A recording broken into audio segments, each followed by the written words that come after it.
Daripada ribut mending kita bahas kembali serialnya Windbreaker season yang kedua. Nah, kali ini sendiri tuh mengenai spoiler episode perdana untuk musim keduanya dari Haruka dan geng Boppurin. Nah, jika kalian gak keberatan gua bahas spoiler, yuk kita bahas bersama-sama. Nah, bakal bercerita Haruka dan rombongan anak-anak kelas 1 Boppurin akhirnya sampai di markas utama geng Kill. Tepatnya itu berada di sekitar pelabuhan yang sudah terbengkalai gitu ya, atau tidak beroperasi lagi, yang dimana tujuan Haruka dan teman-temannya yaitu untuk menyelamatkan teman masa kecil si Ansai dan teman ceweknya yaitu Tsuchiya. Yang dimana sebelumnya Tsuchiya ini meminta pada Haruka ya untuk membawa kembali si Nagato yang pada saat itu sudah jadi anggota geng Kill. Nah, sebelum baku hantam antara murid kelas 1 Furin versus geng Kill, para anggota geng Kill nggak menyangka gitu ya bahwa si Ansai ini membawa rombongan juga, yaitu murid-murid kelas 1 yang ikut dalam masalah pribadi Ansai dan geng Kill ini.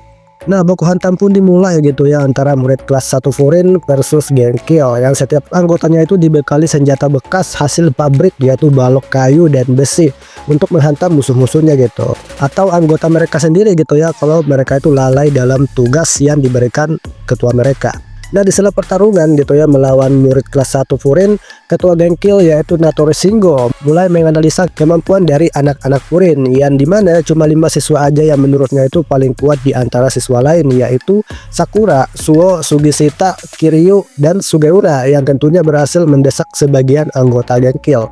Sehingga ketua mereka itu mengeluarkan jagoan mereka juga gitu ya, yang hampir setara dengan kekuatan Sakura dan teman-temannya. Dan dalam pertarungan ini yang awalnya murid kelas 1 Furin unggul dalam baku hantam melawan geng Kill gitu kan, ini berbalik setelah 5 palang pintu dari geng Kill ini keluar dan melawan Haruka dan kawan-kawannya.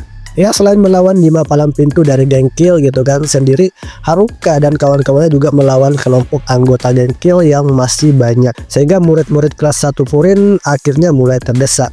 Nah, gak lama setelah baku hantam terjadi gitu ya, murid kelas 2 juga ikut datang untuk membantu Sakura, salah satunya ketua kelas 2 yaitu Kajiren dan 2 kawan lainnya yang bakal membantu murid kelas 1 melawan member geng Kill yang masih banyak gitu. Sedangkan ketua mereka yaitu Kajiren bakal melawan ketua geng Kill yaitu Natori Shingo. Nah, pastinya bakal menarik banget gitu ya untuk episode pertamanya untuk Windbreaker season yang kedua, yang tentunya bakal kalian saksikan di aplikasi Beatstation pada tanggal 4 mendatang. So, kalau ada yang salah saya mohon maaf gitu ya. Sampai jumpa. Ja,